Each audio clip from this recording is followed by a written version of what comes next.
సైంటిస్టులు కావాలంటే ఏం చదవాలోలా? సైన్స్లో మస్తు మార్కులు రావాలి కదా. నాకైతే చిన్నప్పుడు జప్పున శాస్త్రవేత్త అయిపోయి ఏదో ఒకటి జల్ది జల్ది కనిపెట్టి పండ్ల పని రాకెట్ల మొగల మీద పోయి చంద్రమండలంలో జరిసేపు చెట్టు కింద కూర్చొని ఆడ కుందేలు పిల్ల ఉంటుందట కదా, ఆ కుందేలు తెచ్చుకొని అద్దామనుకున్నా.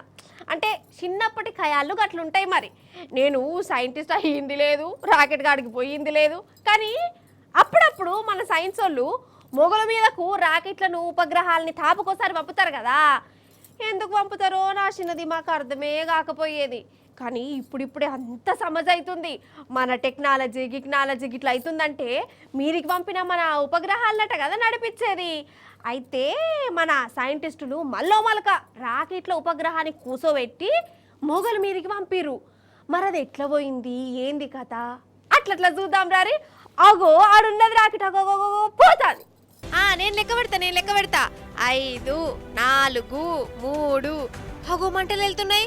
2 1 ఇగబో బొయ్యి బొయ్యి బొయ్యి బొయ్యి బొయ్యి బొయ్యి.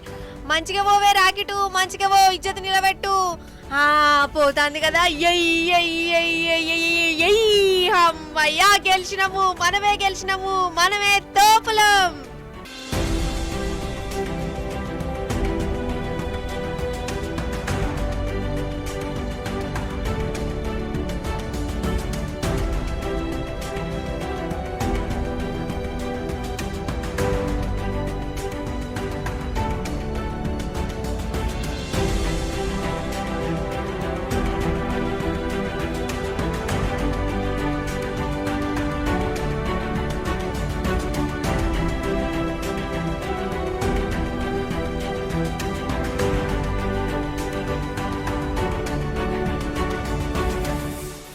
అయితే ఈ రాకెట్ ఉపగ్రహాన్ని పంపిరు మన సైన్స్ వాళ్ళు. మన శ్రీహరికోట నుంచి మొగల మీదకి సాగదోలిరు. ఎట్లా పోతుందో అని నాకు కూడా చల్లటి చెమటలు వచ్చినాయి. కానీ పోడు మాత్రం మంచిగానే పోయిందోల్లా. ఇది మీదికి పోతుంటే సైన్స్ వాళ్ళ ముఖం చూడాలి, ఏమైతుందో అనుకున్నారు. ఇక వాళ్ళు అనుకున్నట్టుగానే బరాబర్ పోయే వరకల్లా మస్తు సంబరపడ్డారు. మనమే తోపులం, మనమే గ్రేట్ అనుకుంటా అలై తీసుకున్నారు.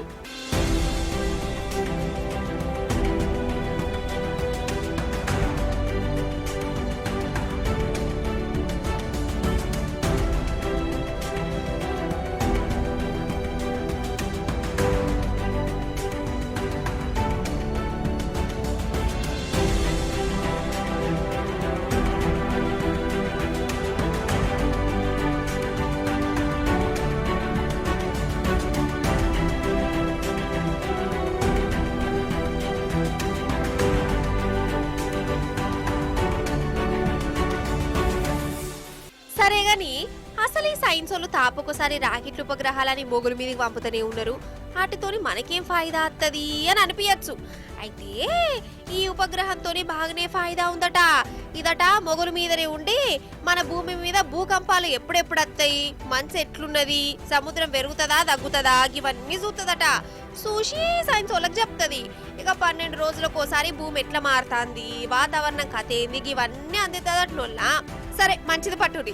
భూకంపాలు ముందుగానే మనకి ఎరకైతే మనం కూడా అలర్ట్ అవుతాం కదా.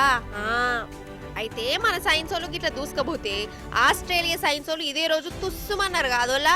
ఆస్ట్రేలియా వాళ్ళు ఎవరి సాయం లేకుండా వాళ్ళ మెదడుతో ఒక రాకెట్ తయారు చేసుకున్నారు. ఇక దాన్ని మొగల మీదకి పంపే పని పెట్టుకున్నారు. అది స్టార్ట్ అవుతుంది చూడుర్రి. పోతుందా కూలుతుందా? అబ్బర బిడ్డ అయింది, కండ్ల ముందే కూలిపోయింది కదా.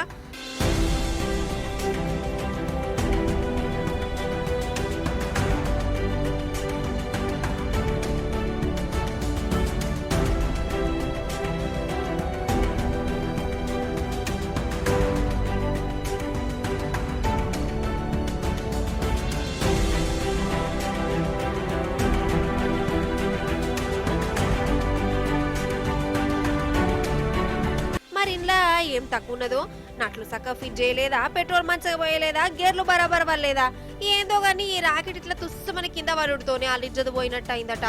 ఎంతైనా సైన్స్ వాళ్ళు చాలా గొప్పోలులా. వాళ్ళ మెదడును ఎంత ఖర్చు ఎత్తే గిసోటి రాకెట్లు తయారైతే చెప్పు కదా.